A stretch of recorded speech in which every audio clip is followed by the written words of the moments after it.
Hi everyone, my name is Dr. Carmen Iannarelli, and in this particular video, we're going to talk about intersectionality and its connection to implicit bias, which will be a good way to introduce these concepts as we move on to the information in this module.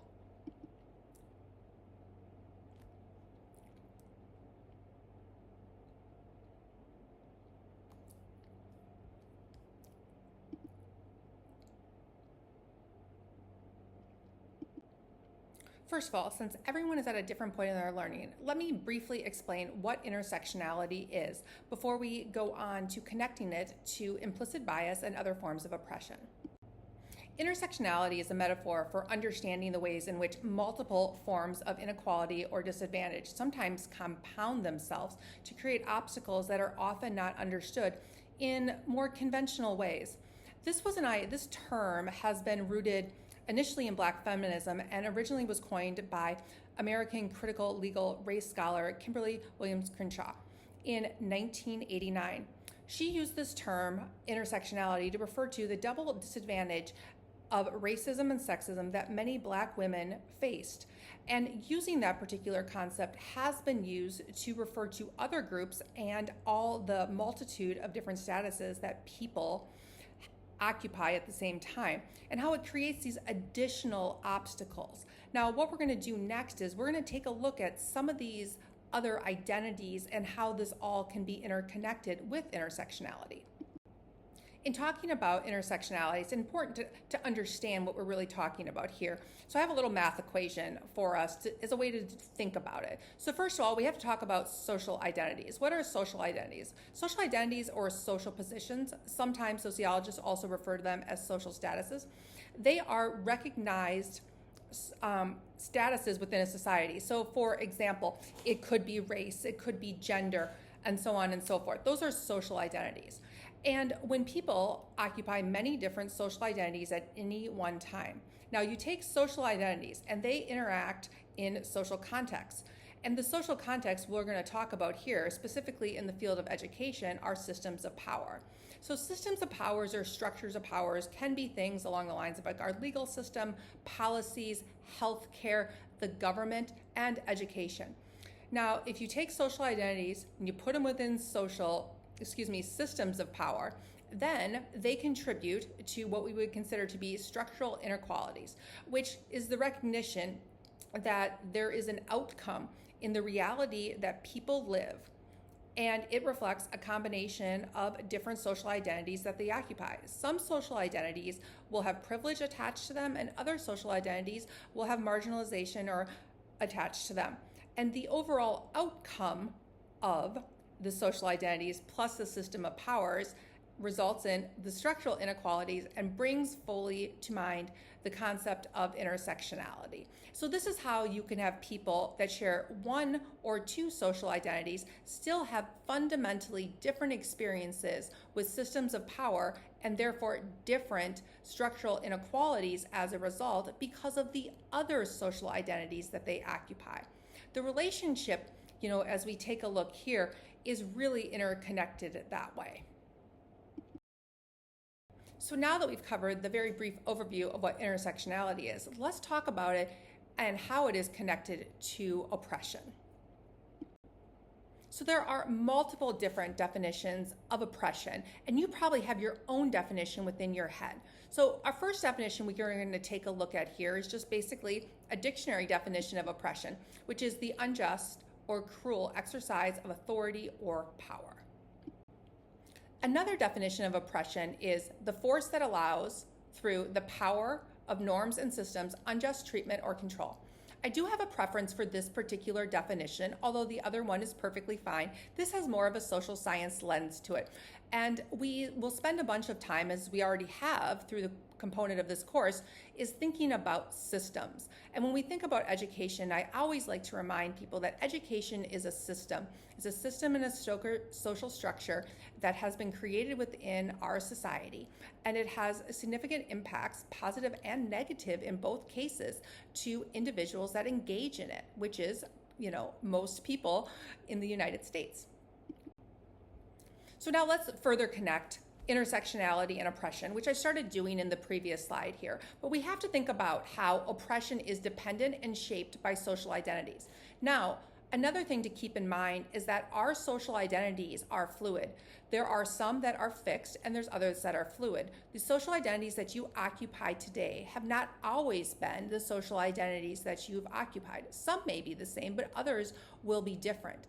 Additionally, the social structures that you are in will influence how your social identities affect you. Now, give that some thought, and it'll make more sense here in a few minutes.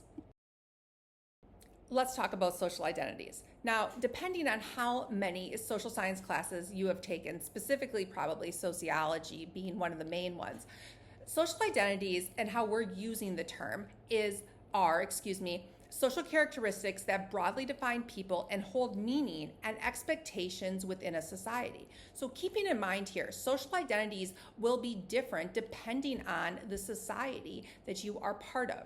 Social identities can be grouped into a number of different categories, but two very important ones are what we call ascribed identities and achieved identities. Ascribed identities are aspects that are given to people and there is no control in them, and they are usually occur at birth or are involuntarily entered. So different components like race or ethnicity, you can take a look at gender, sexuality, and you can also take a look at how disabilities fit into this. Whereas achieved social identities or achieved social statuses are aspects of an identity that are chosen or achieved by an individual. So someone has done something to receive this social identity. Whether that's positive or whether that's negative, it doesn't make any difference.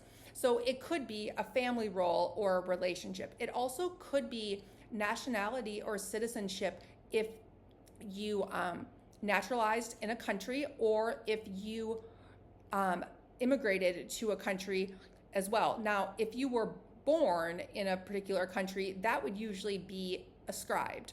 Achieved would be if you immigrated. Hopefully that makes sense. The same is true also with religion, I'd like to mention. So some people are born into a religious group, making it ascribed in childhood, and other people choose to develop a religious identity, and then it becomes an achieved status. I understand that can be a little bit complicated, but there are a few that can go either way. Taking a more robust look at social identities, although this is still not inclusive of all social identities, here I have a wheel for you. And in this particular wheel, which will be different from society to society, I have outlined here a number of different social identities. Hopefully you can use the information we just covered about achieved and ascribed and see how some of these identities are achieved and some of them are ascribed. Additionally, you see the identities that are on top are identities that within U.S. culture tend to have power or privilege associated with them. And the identities on the lower section of the circle have been marginalized or minoritized over time. And you can take a look at how they mirror each other, and hopefully that allows you to kind of take a look here and pause and think about some of the identities that you occupy. And what most people will find is if they take a look at this particular wheel, they will understand that they occupy different social identities that have power attached to them and other social identities that have been marginalized. So let's take a moment here to think about ourselves and to pause.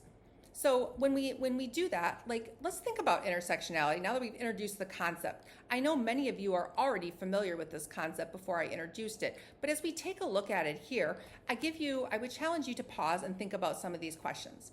How often do you think about intersectionality and those different social identities that you occupy?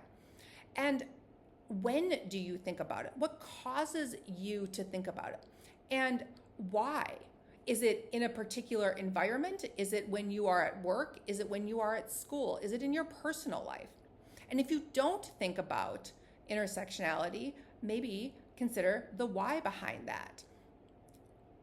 And if you pause now and you think about the different social identities that you occupy, how does understanding intersectionality or thinking about intersectionality alter how you view yourself?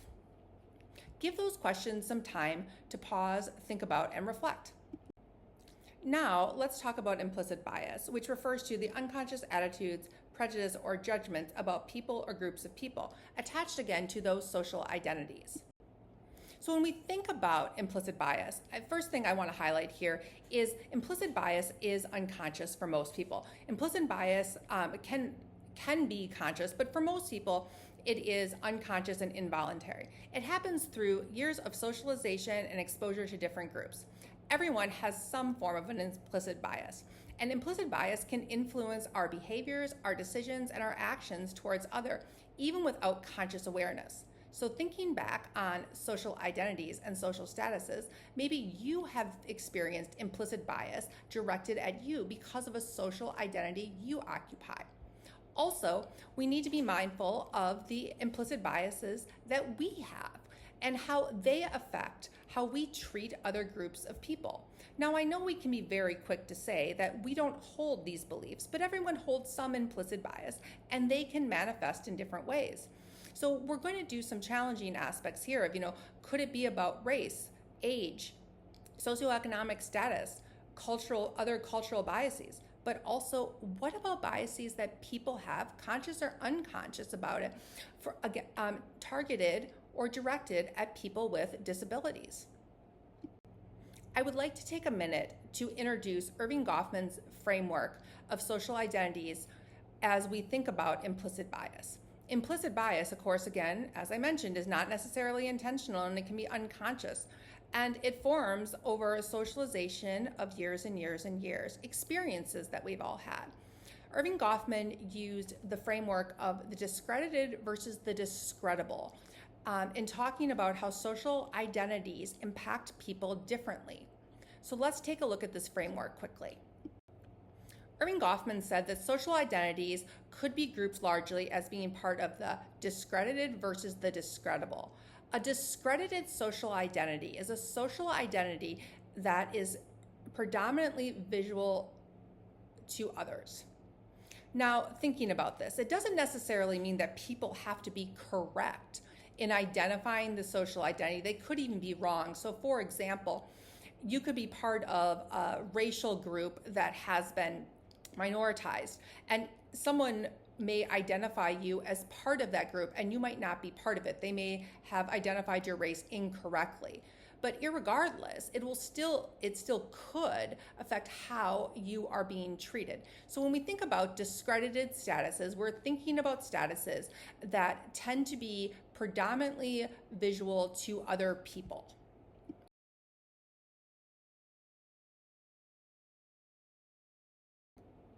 A discreditable status is an identity that is predominantly concealable to others. Now, I am not suggesting that people should have to conceal a social identity.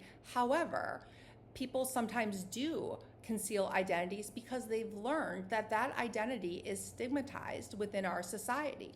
Now, it also could be trying to limit their negative exposure towards implicit bias within different social systems that way. Now, when we think about discreditable statuses, we can think about components, for example, of gender. If someone is non-binary, we can also think about sexuality. Additionally, we can think about how various religious identities could be part of this group as well. We could also take a look at how social class could be connected to this, but I think we would definitely need to spend some time taking a look at how discredited and discreditable social statuses specifically apply to people with disabilities. We'll do that next. Although what I have laid out here is definitely not an absolute, but I've taken some time to take a look at disability identities and how they could be part of either the discredited or the discreditable. And I have that laid out here for you. And again, it is not an absolute that way.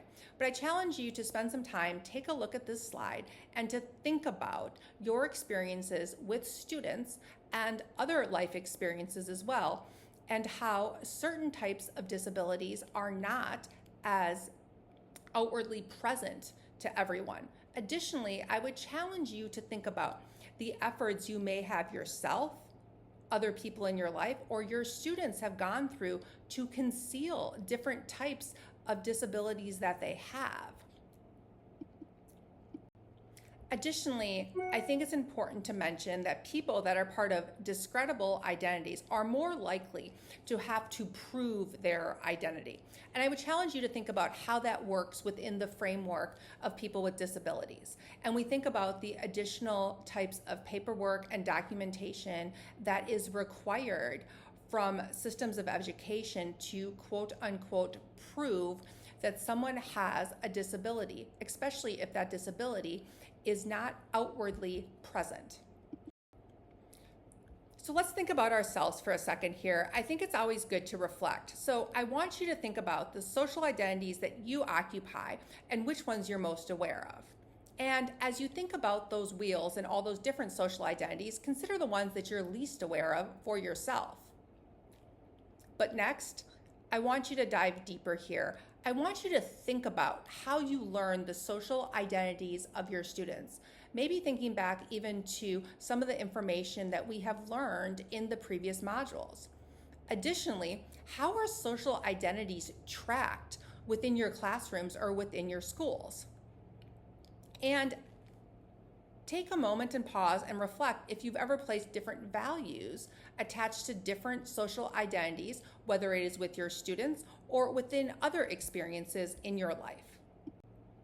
Since many of you work at all different levels of education, I want to just offer up this timeline of life transitions. And I want us to kind of think about how implicit bias is experienced by students throughout these life transitions and how social identities are experienced throughout these life transitions. So we think about early education and we can think about preschool or 4K and basically just those early years. And let's think about how students at this point might be aware of different social identities that they occupy. And they're already starting to have experiences with implicit bias, and especially within different structures of how they're treated. Then, depending on what your school looks like, you have another transition, and it's those middle school years.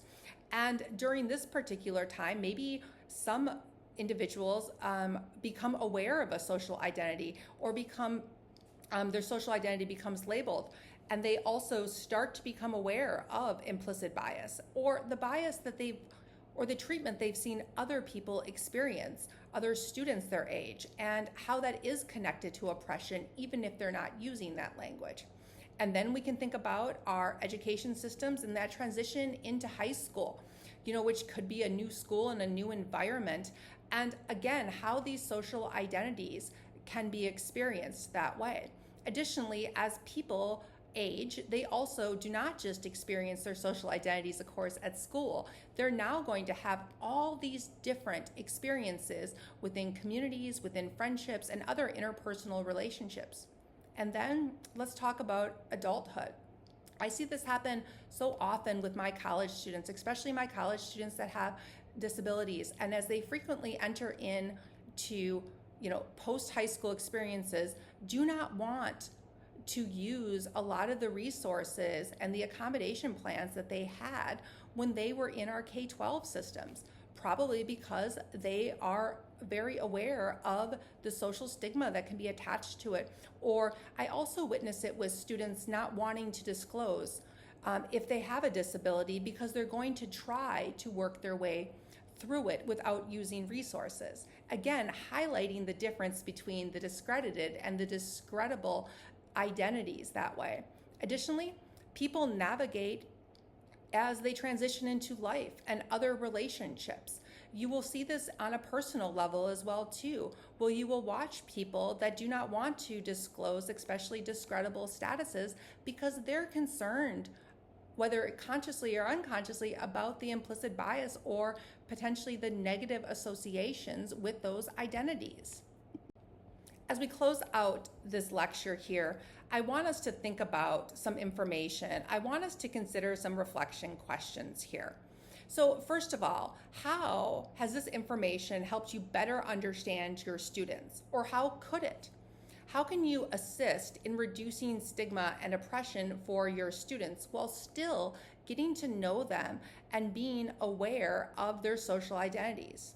How can you also incorporate identity reflection into conversations about student success and student experiences and student challenges within your schools?